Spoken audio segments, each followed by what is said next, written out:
My name is Kate McMahon and I'm a director at mcmahon and nerlich together with my partner Rob Nerlich. I'm here to present PiPad, a project of which we are very proud. A modest project in St Kilda West for friends of friends for a city crash pad that will ultimately become their home. The genesis of the project was prior to COVID, but it faced all the challenges throughout the construction, throughout the pandemic, and cost pressures and faltering willpower at various points along the way from the clients. And losing the will to proceed, and yet it did, thank goodness, with an initial starting budget that was actually only $300,000. Despite the modesty of the initial budget, we had a philosophical alignment with the clients on what it meant to live and live well, and we went on a journey together in which we were able to explore many aspects of our practice research. The project is on Bunurong country, land of the traditional owners of the Kulin Nation, and firstly we acknowledge their continuing connection to land, waters and community and pay our respects to their elders past and present. Designed for a farming family, the clients are hailing from the Mallee, who also in northwestern Victoria, who also hold board positions on various agricultural bodies in Victoria. The home is used as their inner city crash pad when they come to Melbourne for meetings, etc., however, which will become their future main place of residence when they retire from the farm. With work and family bringing the clients often, the house becomes a hub for both them and their extended community. Connecting to landscape was important for the clients, used to their rural home, immersed in big landscape with big sky. A key intention of the design was to explore the rural shed typology, taking inspiration from the natural materials, vegetation, rocks and boulders that could be considered an Indigenous response via materiality as well. And we initially looked at different typologies for the shed reference. The parti was essentially a make good of the lower levels for budget reasons, and the top level was a shed typology, which we just sort of celebrated as the intervention that was the new part, breaking in two sections upward to the northeast to capture light. With overhanging eaves and a datum that enabled a sense of liminal space at the top level, then immersed in the treescape of St Kilda West. The design is its own shed in the landscape, allowing natural light and structural alignment through the existing cross-section. The roof takes further cues from the uplifted wings of Bunjil, a First Nations dreaming spirit important for both the Bunurong and First Nations people from the Mallee, and materiality from the granite features and landscapes around the client's rural home.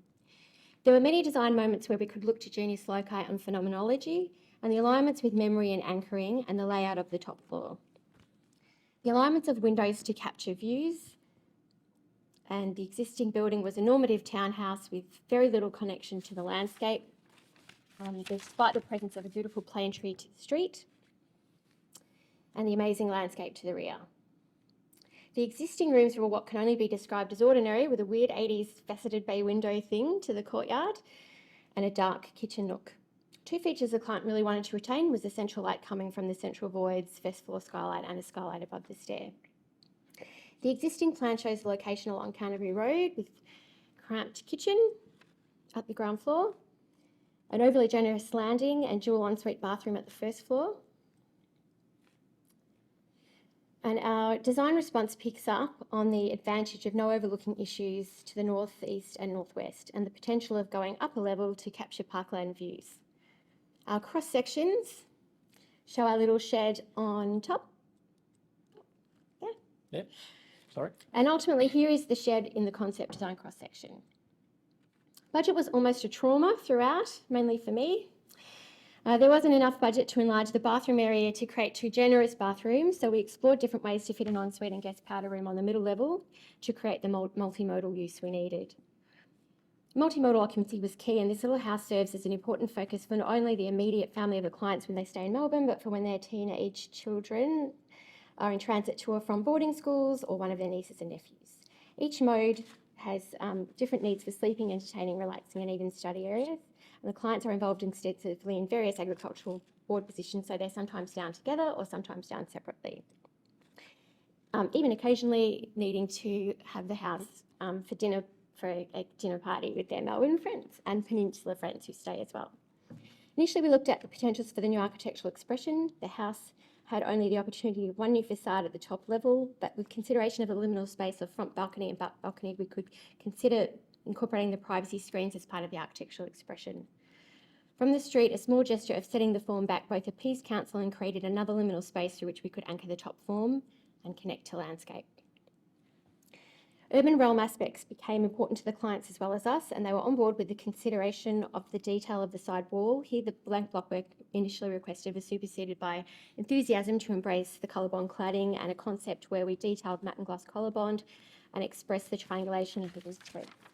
The important tweak to the facade design was consideration of the fenestration pattern. Repetition of the first floor window sets up above would have just meant a blank wall when you looked out from the living area. So through doing interior and exterior test renders, the clients went with 3 sets of windows, so going from 2 to 3, and that really is the key to anchoring the top level into the landscape. Another design detail was a shift of all the skylights to the perimeter wall so that we can extend spatial perception to further anchor into the landscape and sky. A hiccup at planning stage occurred when we were required to privacy screen the full perimeter of the rear balcony, despite neighbours being over 9 metres away to the northeast and northwest. We took this as a design opportunity and, in line with our phenomenological inspiration, created 6 different sets of repeating screen panels which mimic the landscape. But this meant 3 different sets of privacy screens and privacy screen diagrams with council, which was a lot of work. And even at the end, the client still felt like they weren't going to go ahead with the project because, oh, that's sideways, because they felt it would be too enclosed and claustrophobic. At this point, we created a series of new 3D renders to show them how beautiful the space could be and how we could connect to landscape. And luckily, they said yes. ESG was important for the client, and strategies included oversailing eaves, sunscreens, active and passive solar design, timber batten sunscreens, silver-backed reflective blinds, capturing rainwater and rain gardens using low-embodied energy or longevity of materials, and skylights. Here we see the roof plan within the site and the rigorous alignment of skylights to the perimeter. The middle skylight aligns with a joinery skylight below so that the void goes all the way down to the ground floor still. Ground floor now has an openness that works better for multi-modal occupancy by removing the wall at the entry and splitting off a smaller curved island bench. This means multiple family occupation. Do you want to keep going? Has a multiple use focus. However, single use occupancy doesn't feel overwhelming when you use the kitchen. And here we see the kitchen better connected to both streetscape view and the rear courtyard, which is used a lot for parking when the clients are visiting from the country because they have to, hence the focus on the upper level roof deck.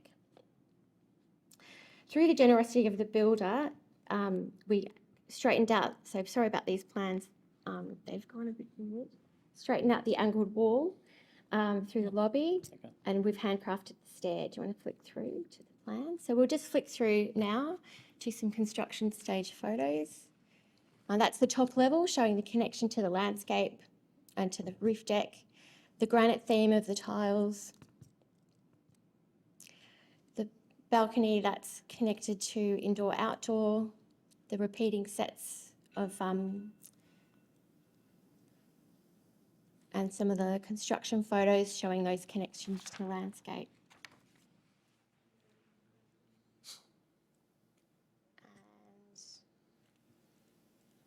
I just have one quote.